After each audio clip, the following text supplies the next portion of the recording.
All right, SCMBS Live Rocks here on your TV. Our favorite venue, the Warehouse here in St. Catharines. Got three members, because there's only three members of this band. They used to be called X Prime. They are now called James Blonde. We have Steph, Phil, and Neil. Welcome. Thanks for having us. Okay, so you guys once called X Prime from right here in Niagara. So Yeah. you changed your name a couple years ago, or well, recently, a year ago or so. Is it not now? Yeah. So tell me about the name change and why the name change and why the band change from 4 to 3. And the mic's coming to you. So. Oh yeah, I'm taking this one.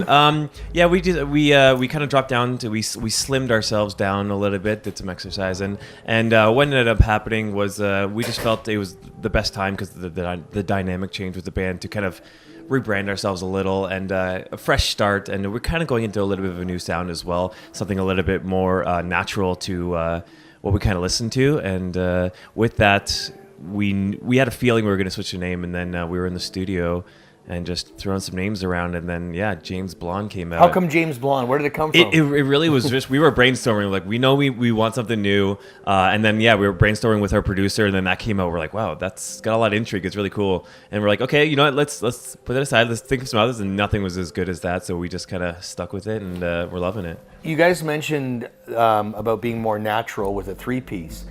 So what makes it more natural with 3 rather than 4? Is it just maybe the other person didn't have the same type of interest in the songwriting you were doing, or what was it? Yeah, it mainly came down to when he was sort of on his way out, we started writing this new record, and a lot of the three of us always seemed to be on the same page with stuff. And he just had, different musical tastes and a different vision of where he wanted to go in life. He ended up leaving the band and not even pursuing music anymore. Really? And the three of us, we all sort of we have a lot more music that we listen to in common, like the Arctic Monkeys, Mother Mother, the Zolas, stuff like that. So when we were writing songs, it was almost like we were on the same wavelength the entire way through. So the songs, while it's like our previous records as X Primes, the songs took a bit more finessing to get into the groove of things. When we were writing these songs, it was like they were just coming out of us. Like, so, and who writes the songs? All of you, because Yeah, you all of sing a us. lot, right? Phil? Actually, Neil ends up singing the most on this Yeah, record. but you sing Then some Steph. as a I drummer, sing, yeah. So we all technically sing on every track. It's just, one of us is taking leads, or, in the case of Don't Lock the Door, there's 2 leads and just a lot of harmonies, right? So we're all singing the whole way through. It just depends who you're hearing loudest, right? And how do you guys write? Like, do you write from a guitar riff? Do you write from a melody? Do you write from lyrics? I guess all of those are the right answer. There's no real. Well, it's one of the 3, right? So. Yeah, there's no real structure though. Any kind of idea that comes up, we'll just run off that, whether it's a riff or lyrics or melody. And just the fact that we are a 3-piece now, all 3 of us are strong songwriters and singers, so it's been not like a hard thing to come up with a song. So Don't Lock the Door is the first single, right, from your new record. So tell me about that song in particular and why you decided to release, I guess, that as your first single. I guess it just has it's got a neat guitar effect that we thought was kind of a little intriguing as well. So it kind of catches someone like, oh, what is that? And it's a bit of a dance number that has all the kind of right facets of the types of music we listen to. It's got the dance catchiness, but it's got kind of the indie rock dark side. So I don't know. It's I really don't know why that came. There was really so many good options, and then we just kind of you got to pick one. We had to pick one. Track's number 1. Yeah, exactly. It was hard to pick, and in the end, it just ended up being that one. I think it was more of a roll of the die almost, right. But we're happy with it, and we're just gonna keep pumping them out. So in today's music climate, people aren't spending money on albums. They're not spending money on a whole lot of things that they're buying with music, but they're going out to live shows. And everything I read about your band is about how great your live show is and how important it is to you. So I want you to speak to that and kind of what goes through your mind when you're sitting there. We're going to put a live show on, and we're going to put something on that everyone is going to resonate with and remember, and they're going to say, you know what, we're going to go buy James Blonde because they kicked ass live. Yeah. Honestly, like you said it best. Like, people aren't really spending money on recorded music anymore, and we know the importance of the live show, and that's really where I feel like we have the most fun anyways. I mean, the studio is a great time, but when you're on stage, that feeling of satisfaction when you see people singing along and dancing and having a good time.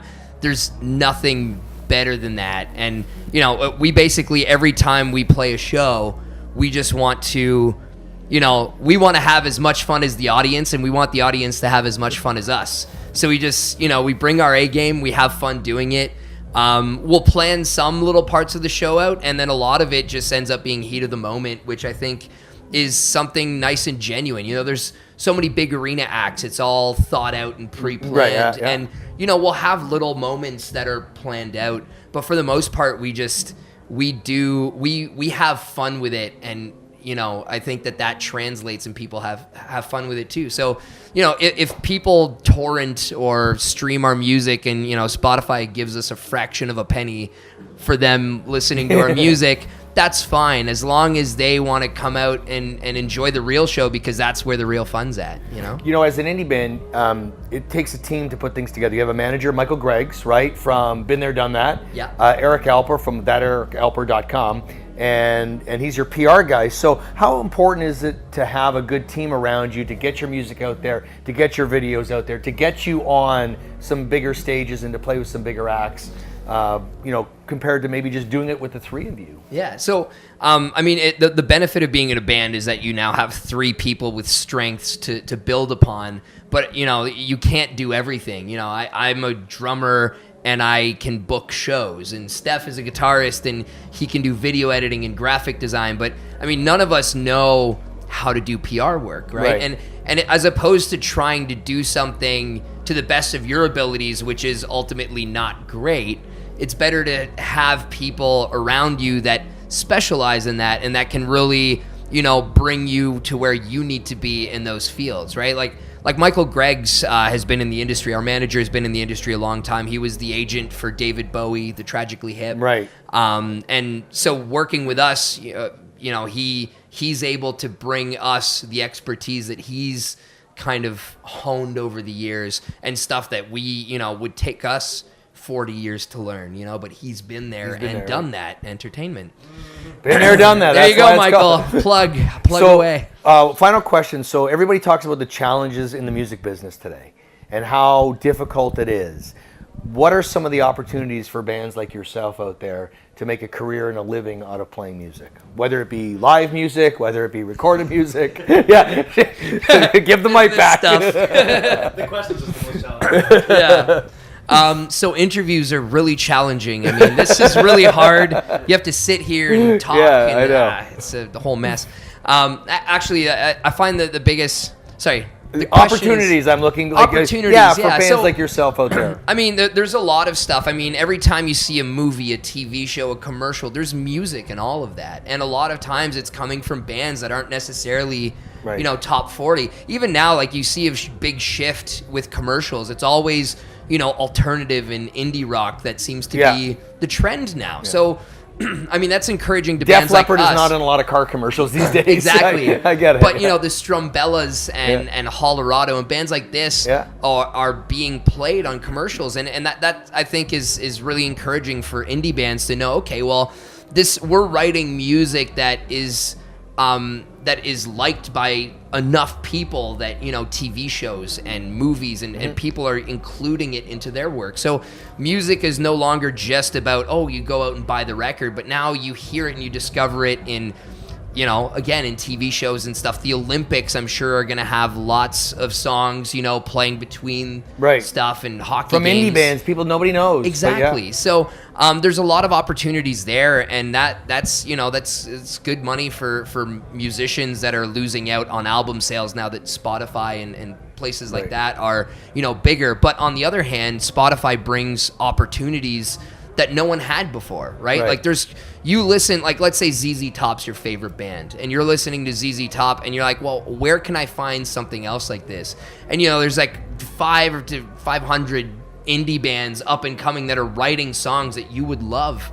And by listening through Spotify, you now have the opportunity to discover this huge scope of music that otherwise you would have had to go out, fork out money for, buy the album on a whim and hope that it was good. It was good, yeah. While as now you can just go and, I like that, I like that, I like that, not so much. But you have everything you could want, and you can listen to it anytime. So that's, you know, there's a huge opportunity there that that has taken, you know, hold of the industry that we didn't have before when you had to physically buy your music. So. Right.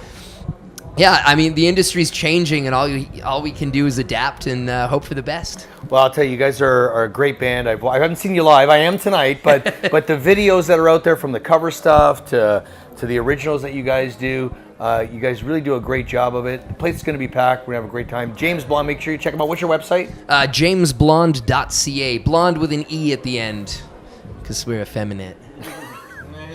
No, I'm just joking. Just it looked better.